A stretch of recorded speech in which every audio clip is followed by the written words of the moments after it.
कैसे आप सब। स्वागत है आपका एक बार फिर से आपके चैनल केएसए ट्यूटोरियल में। और हम लोग पढ़ रहे हैं बायो फार्मास्यूटिक्स जो कि बीफार्म 6 सेमेस्टर में है। उसका यूनिट नंबर 1 चल रहा था और इससे हम लोगों ने 4 लेक्चर करीब पढ़ लिए थे। आज इस लेक्चर में हम पढ़ने वाले हैं दोस्तों एक नए मेथड ऑफ ट्रांसपोर्ट के बारे में या नए मेथड ऑफ एब्जॉर्प्शन के बारे में जो कुल मैकेनिज्म थी। तो उसमें आपकी तीसरा मेथड है, this is carrier mediated transport. जी हाँ दोस्तों, नाम से लग रहा है कि ट्रांसपोर्ट क्या है। पहले समझ लीजिए कि हमारे खाना खाने के बाद या दवा खाने के बाद जो मेडिसिन हमारे स्टमक में है, इंटेस्टाइन में है, उसे एब्जॉर्ब करके ब्लड तक पहुंचाने के प्रोसेस को ही ट्रांसपोर्ट या एब्जॉर्प्शन कहते हैं। तो वो कैसे होता है, उसका तीसरा तरीका है कैरियर मीडिएटेड ट्रांसपोर्ट। अब इसको एक तरह समझिए दोस्तों कि जैसे मैं आपसे कहूं कि किसी कुएं के अंदर पानी है और आपको कुएं से पानी निकालना है, तो अब आप कुएं से पानी निकालने के आपके पास क्या क्या सोर्सेज है। एक सोर्स तो ये है कि आप रस्सी और बाल्टी लीजिए, कुएं में डालिए और पानी भर के खींच लीजिए। दूसरा तरीका है कि आप टुल्लू लगाइए, मोटर लगाइए, पंप लगाइए और स्विच ऑन कीजिए और पाइप के थ्रू पानी बाहर आ जाएगा। तो दोनों ही केस में क्या हुआ, पानी का ट्रांसपोर्ट हुआ फ्रॉम कुएं से लेकर बाहर की तरफ। लेकिन इसको करने के लिए हमने बीच में किसी चीज का इस्तेमाल किया, चाहे कि रस्सी बल्टी हो या मोटर हो। ये दोनों ही जो है वो कैरियर है, यानी ट्रांसपोर्ट को कराने के लिए जो हेल्प कर रहे हैं वो कैरियर है। जैसे आप लोग देखते हो जो कैरियर मतलब क्या होता है कि मान लीजिए मैं बनारस में हूं और आपको मेरे पास आना है, तो आप अपने घर से मेरे पास जब भी आएंगे, किसी ट्रेन, फ्लाइट या गाड़ी, कार, मोटर कुछ भी यूज करके आएंगे, वो जो आपके जाने की चीजें हैं वो भी आपके लिए कैरियर है। ठीक है, तो कैरियर की हेल्प से, यानी कुछ कैरियर की हेल्प से हम लोग ट्रांसपोर्ट करते हैं। तो देखिए कहीं कहीं बुक में आपको मिलेगा कि ये भी कैरियर जो है वो पैसिव का टाइप है, यानी कैरियर जो ट्रांसपोर्ट है इसको बात करेंगे। कैरियर यानी इसको हम लोग बोल सकते हैं फैसिलिटेटेड ट्रांसपोर्ट भी होता है, यानी किसी की सहायता से। तो ये एक प्रकार का पैसिव ट्रांसपोर्ट ही है, ये भी कंसंट्रेशन यानी कि हमारा पैसिव की तरह हो सकता है, यानी कि विदाउट यूज ऑफ एनर्जी। यानी हम ये समझिए कि दोस्तों ये वाला जो रीजन है, दिस इज योर जीआईटी, यानी आपका जो मेडिसिन है वो यहाँ पे आके पड़ा हुआ है और इसको इस मेम्ब्रेन से पार करते हुए, इंटेस्टाइन का एपिथेलियम मेम्ब्रेन है, इस एपिथेलियम मेम्ब्रेन से पार करते हुए आपको ब्लड तक ले जाना है। लेकिन ऐसा क्या दिक्कत हो रही है कि यहाँ पे पार नहीं कर पा रही है। तो आपने देखा होगा, आपने कई प्रकार के बैरियर्स के बारे में पढ़े हैं दोस्तों, जैसे कि फिजियोलॉजिकल बैरियर्स में blood placenta barrier, blood brain barrier. ठीक है, तो इस तरह के बहुत सारे बैरियर होते हैं, कुछ कॉम्प्लेक्स स्ट्रक्चर होते हैं, यानी अगर इसी के बीच में कुछ कॉम्प्लेक्स स्ट्रक्चर आ जाएगा जिसे, तो वो क्या करेगा, इस मॉलिक्यूल को यहाँ पार करने में रोकेगा। तो इस जगह पे हमको चाहिए होता है कुछ एक कैरियर या कोई एक ऐसा मीडियम, कोई ऐसा माध्यम जो इसको यहाँ से पकड़े और ले जाके यहाँ पे छोड़ दे, है ना। कैरियर मतलब क्या है, जो यहाँ जीआईटी से ड्रग मॉलिक्यूल को पकड़े और जाकर के ब्लड में छोड़ दे। तो जी हाँ, यही होता है कैरियर मेडिएटेड ट्रांसपोर्ट। तो इसमें आपको पॉइंट वाइज कैसे लिखना है।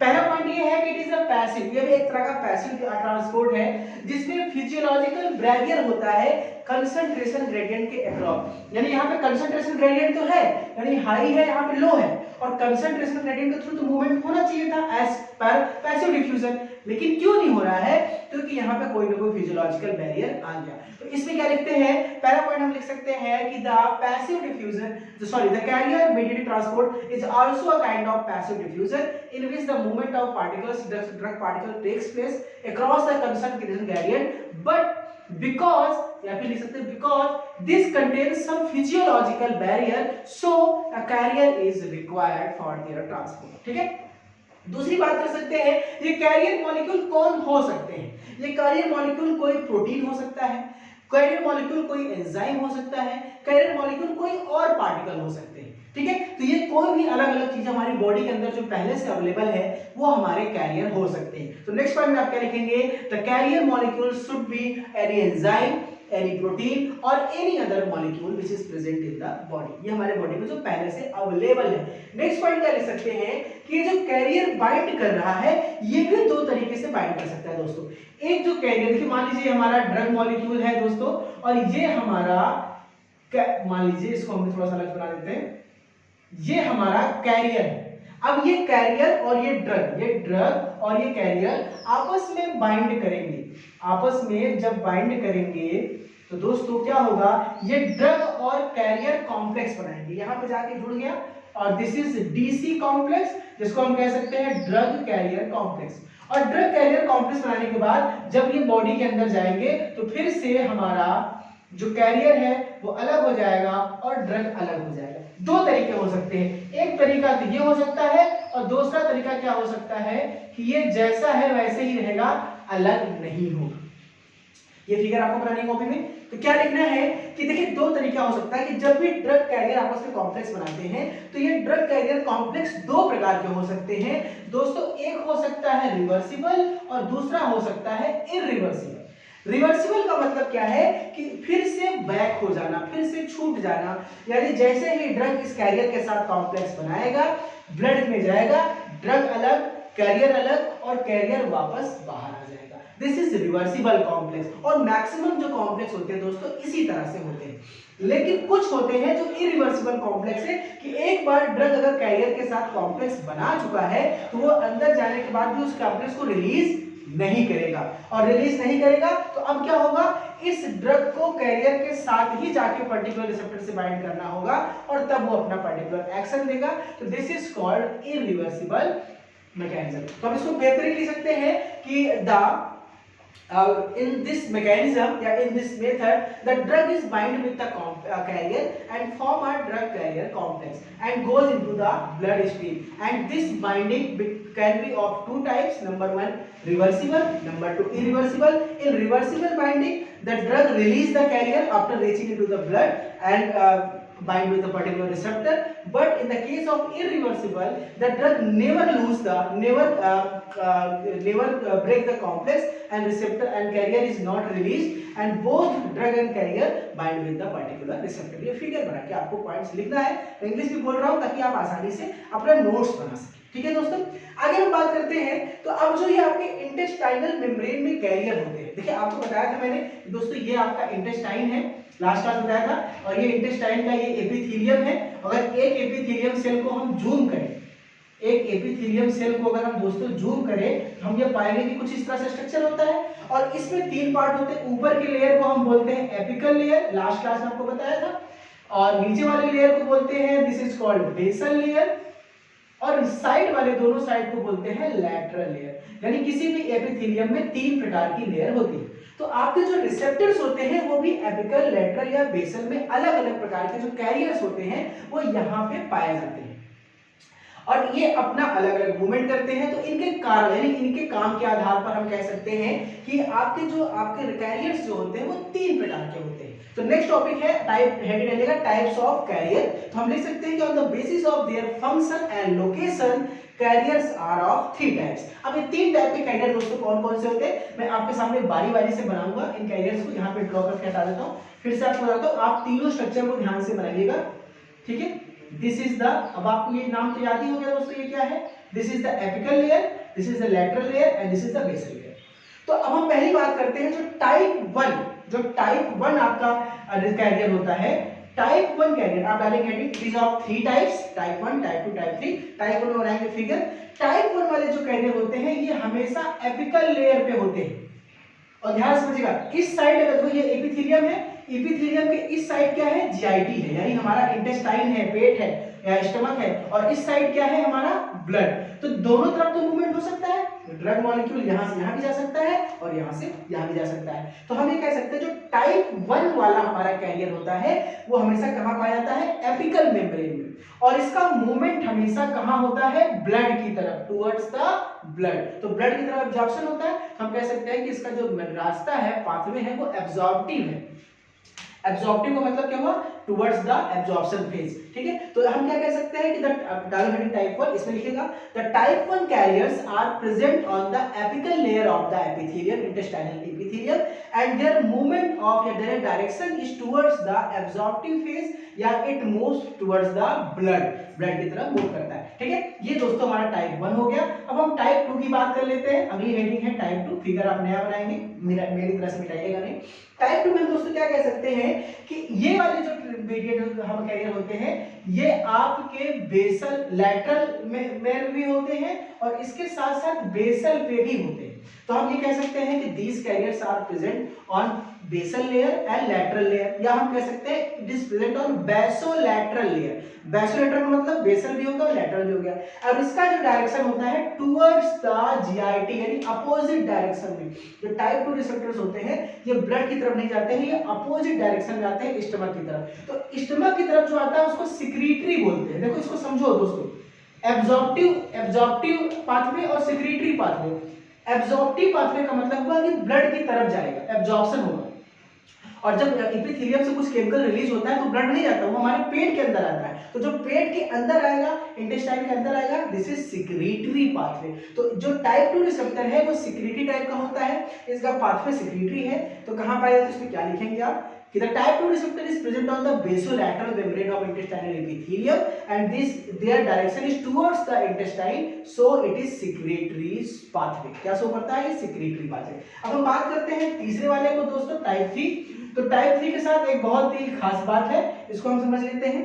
जो टाइप 3 वाला रिसेप्टर है दोस्तों, ये आपके टाइप 3 वाले ये लैटरल में नहीं पाए जाते, ये एपिकल में भी पाए जाते हैं और बेसल में भी पाए जाते हैं। ध्यान से समझिएगा, टाइप 1 वाला सिर्फ एपिकल में, जीपैट इंपॉर्टेंट क्वेश्चन है। टाइप 2 वाला बेसल और लैटरल में, और टाइप 3 वाला एपिकल और बेसल।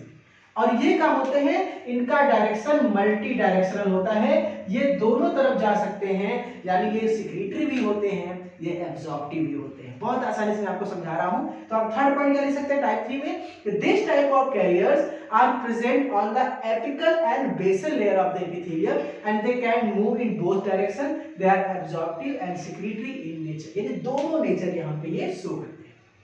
ठीक है, ये आपने समझ लिया। अब हम बात करेंगे टॉपिक दोस्तों, नेक्स्ट टॉपिक हम बात करेंगे इसमें कि आपके जो कैरियर मीडिएटेड ट्रांसपोर्ट होते हैं दोस्तों, ये कितने प्रकार के होते हैं। ठीक है, तो जो कैरियर मीडिएटेड ट्रांसपोर्ट होते हैं CMT, ये दो प्रकार के होते हैं दोस्तों, एक एक्टिव एक passive. Active transport and passive transport. तो नेक्स्ट हेडिंग डालेंगे आप types of carrier mediated transport. इसमें क्या लिखेंगे कि it is of two types, active transport and passive transport. तो एक्टिव ट्रांसपोर्ट और पैसिव ट्रांसपोर्ट समझने के लिए सबसे पहले हम बात करेंगे एक्टिव ट्रांसपोर्ट। तो आपको पता है दोस्तों, एक्टिव का मतलब हिंदी में सक्रिय, और जब कोई इंसान सक्रिय होती है क्या लगती है, ऊर्जा लगती है। तो एक्टिव ट्रांसपोर्ट हमेशा कब होता है, जिसमें ऊर्जा का इस्तेमाल होता है। ठीक है, ऊर्जा का इस्तेमाल होता है, यानी ये बिना ऊर्जा के इस्तेमाल नहीं होता। तो इसमें क्या होगा, जहां पे ऊर्जा का इस्तेमाल होता है वो अगेंस्ट द कंसंट्रेशन ग्रेडियंट होता है, ये तो आपको पता ही होगा। यानी कि इसका मूवमेंट हमेशा हाई से लो की ओर नहीं होगा, लो से हाई की ओर होगा। जब लो से हाई की ओर करना होगा तो हमको ऊर्जा खर्च करनी पड़ती है, this is the active transport. तो क्या लिखेंगे, तो अच्छा इसमें ऊर्जा किसको खर्च करनी पड़ेगी, जो कैरियर है, वो जो कैरियर है सरफेस पे, वो कैरियर एटीपी का इस्तेमाल करेगा। यानी यहाँ पे जो कैरियर है ये ड्रग कैरियर है, तो ये ड्रग एटीपी का इस्तेमाल नहीं करेगा। ये कैरियर अगर ये ड्रग इस्तेमाल करता तो ये तो पुराना वाला सिस्टम हो जाता है एक्टिव पैसिव। इसके अंदर एक्टिव पैसिव है, यानी जो ये कैरियर है वो एक्टिव और पैसिव तरह काम कर रहा है। तो कैरियर अगर एनर्जी का इस्तेमाल करेगा तो एक्टिव ट्रांसपोर्ट, और अगर कैरियर एनर्जी का इस्तेमाल नहीं करेगा तो पैसिव ट्रांसपोर्ट। ठीक है, तो कैरियर क्या करता है, एटीपी का इस्तेमाल करता है दोस्तों, और एटीपी का इस्तेमाल करने के बाद ड्रग से बाइंड करके जाकर के उसको ब्लड स्ट्रीम में छोड़कर चला आता है, this is the active transport. इसमें क्या लिख सकते हैं कि the active transport is works against the concentration gradient, it means the movement of drug carrier complex from low concentration to high concentration.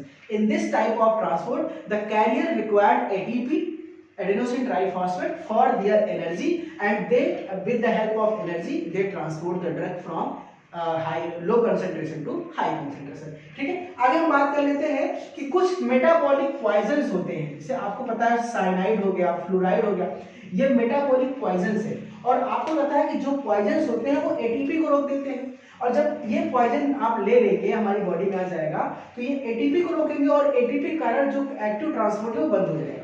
तो क्या लिख सकते हैं कि some metabolic poison like cyanide, fluoride, they inhibit the active carrier mediated transport, ये इसको inhibit कर देते हैं। आगे हम बात करते हैं कुछ एग्जांपल की कि कौन कौन से एग्जांपल है जिनके कौन कौन से ड्रग हैं जिनका ट्रांसपोर्ट इस मेथड से होता है। तो आपके सामने कुछ एग्जांपल है, कुछ इंडोजीनस सब्सटेंस है दोस्तों, जैसे कि पिरिमिडीन, एग्जाम्पल अगली टाइम डालेंगे पॉइंट कि the example of this transport, कौन कौन से ड्रग का ट्रांसपोर्ट होता है, the example of those drugs which are transport through this method. Endogenous में है पिरिमिडीन है, एल अमीनो एसिड है, आपको पता है एल और डी दो होते हैं अमीनो एसिड, और मोनोसैकेराइड्स हैं, सोडियम है, पोटेशियम है और आयरन है, इनका ट्रांसपोर्ट इस मेथड से होता है। इसके साथ साथ कुछ विटामिन हैं जैसे कि vitamin B3 niacin, vitamin B6 पीरिडॉक्सिन और विटामिन C एस्कॉर्बिक एसिड, इन सब का भी ट्रांसपोर्ट इस मेथड से होता है। ये इस मेथड से बहुत कम होते हैं। अब दूसरी बात करते हैं, अगली हेडिंग है हमारी पैसिव ट्रांसपोर्ट। तो पैसिव ट्रांसपोर्ट दोस्तों क्या है कि इसमें जो आपका कैरियर है उसको हमें एनर्जी की जरूरत नहीं पड़ेगी। कब नहीं पड़ेगी? जब इसका movement towards the concentration gradient होगा, यानी हाई से लो की तरफ जाना है तो किसी एनर्जी की जरूरत हमको नहीं पड़ेगी। यदि छत से पानी नीचे गिराओगे हाई से लो तो जरूरत नहीं एनर्जी की, लेकिन नीचे से ऊपर खींचोगे तो मेहनत लगेगी, तो वहां जरूरत है एनर्जी की। ठीक है, तो हम क्या लिख सकते हैं कि अच्छा आप इस पर बिल्कुल यही फिगर बना लीजिएगा, ये वाला छोड़ के, यहाँ वाला पॉइंट छोड़ के, यहाँ से यहाँ तक का पूरा फिगर बना लीजिएगा। क्या लिखेंगे?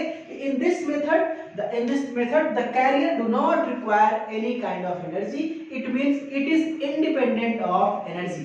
ठीक है, it is always occurs towards the concentration gradient, it means from high concentration to low concentration. In this method the drug is bind with the carrier and form a drug carrier complex and reach into the systemic circulation या reach into the blood and release the drug. This is the simple सा हमारा हो गया career mediated complex. मेरे ख्याल से दोस्तों आपको पूरा कॉन्सेप्ट क्लियर हो गया होगा कि क्या होता है कैरियर मीडिएटेड ट्रांसपोर्ट और ये कितने प्रकार के होते हैं, रिसेप्टर कितने प्रकार के होते हैं। अब इसी लेक्चर में हम डिस्कस करने वाले हैं कि अब दो मेथड और बचे हैं, एक आपके आयन पेयर ट्रांसपोर्ट और दूसरा एंडोसाइटोसिस, इसको भी डिस्कस कर लेते हैं।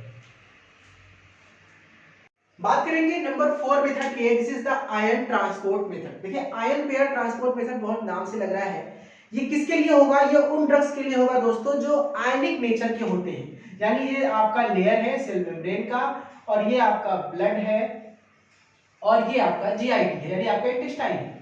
यानी कोई भी अगर मान लीजिए कटायनिक या एनायनिक ड्रग है, तो कटायनिक या एनायनिक ड्रग कभी भी आसानी से सेल मेम्ब्रेन को पार नहीं कर पाते हैं, इसको न्यूट्रल होना जरूरी है। और तो न्यूट्रल ड्रग तो आसानी से पार कर जाएगा, लेकिन अगर वो कटायनिक और एनायनिक है तो वो कैसे पार करेगा? तो कटायनिक और एनायनिक ड्रग दोस्तों आप इस तरह समझिए, जैसे मैंने माना कि ये हमारा जो ड्रग है दिस इज द कटायनिक, और ये हमारा एक ड्रग है जो कि है एनायनिक। अब ये कटायनिक और एनायनिक ड्रग किसी भी दूसरे कंपाउंड के साथ कॉम्प्लेक्स बनाएंगे। आपको पता है प्लस के साथ माइनस मिलेगा तो जीरो हो जाएगा, माइनस के साथ प्लस मिलेगा तो जीरो हो जाएगा। दूसरी भाषा में कह सकते हैं कटायन के साथ एनायन मिलेगा तो न्यूट्रल, और एनायन के साथ कटायन मिलेगा तो न्यूट्रल। यानी ये कटायनिक ड्रग है और ये हमारा एक दोस्तों कोई हमारा कैरियर है जो, या हमारा कोई दूसरा मॉलिक्यूल है आयन पेयर है जो कि एनायनिक है। ये एनायनिक है, ये कटायनिक है। इसी तरह हम दूसरा यहाँ पे पेयर देख सकते हैं दोस्तों, ये दूसरा पेयर जो है कटायनिक है। अब ये कटायनिक और ये एनायनिक जब आपस में मिलेंगे तो आपको पता है कैसा स्ट्रक्चर बनेगा, एक न्यूट्रल स्ट्रक्चर बनेगा। प्लस माइनस मिलकर न्यूट्रल हो गया, और यहाँ पे ये तो स्ट्रक्चर आपस में मिलेगा दोस्तों, ये फिगर कॉपी में जरूर बनाइएगा, तो ये भी क्या हो जाएगा न्यूट्रल, और आसानी से न्यूट्रल मॉलिक्यूल ब्लड स्ट्रीम को में पहुंच जाएंगे, पार कर जाएंगे, और आसानी से न्यूट्रल मॉलिक्यूल यहाँ आ जाएंगे, और आने के बाद ये फिर से टूट जाएंगे, अपना कटायन अलग हो जाएगा और ये एनायन वाला पेयर अलग हो जाएगा। और तो जो ड्रग अभी इस चीज को पार नहीं कर पा रहा था, अब इस पेयर बनने के कारण, पेयर बना तो न्यूट्रल बना, और न्यूट्रल बन गया तो आसानी से यहाँ पे पार कर गया। तो हम इसको कैसे लिख सकते हैं अपनी भाषा में दोस्तों कि the ion pair transport method is used for the, या this method is used for the ionic drugs.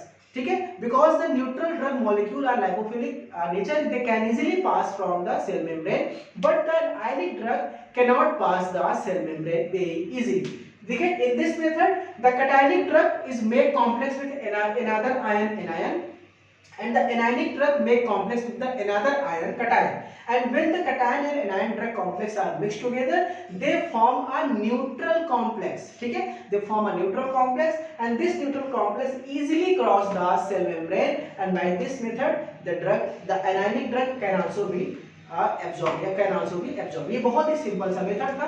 कुछ एग्जांपल देख लेते हैं कौन कौन सी दवाओं, क्योंकि जितना एग्जांपल होता है दोस्तों वो जीपैट में आता है। थ्योरी तो आप लिखेंगे एग्जाम में, लेकिन जो एग्जांपल है वो जीपैट के लिए इंपॉर्टेंट होता है। तो इसमें कौन कौन सी दवाइयां हैं जो आयन पेयर ट्रांसपोर्ट से होती हैं। पहला है क्वाटरनरी अमोनियम कंपाउंड, इसको एग्जांपल कॉपी में लिखिएगा, एग्जांपल में क्वाटरनरी अमोनियम कंपाउंड। दूसरा है सल्फोनिक एसिड कंपाउंड। तीसरे हैं आपके क्विनीन और चौथे हैं प्रोपेनोलॉल। ये ड्रग आपको पता है किस कैटेगरी का है, ये पता है किस कैटेगरी का है, कमेंट सेक्शन में बताइएगा दोस्तों ये दोनों ड्रग किस कैटेगरी का है।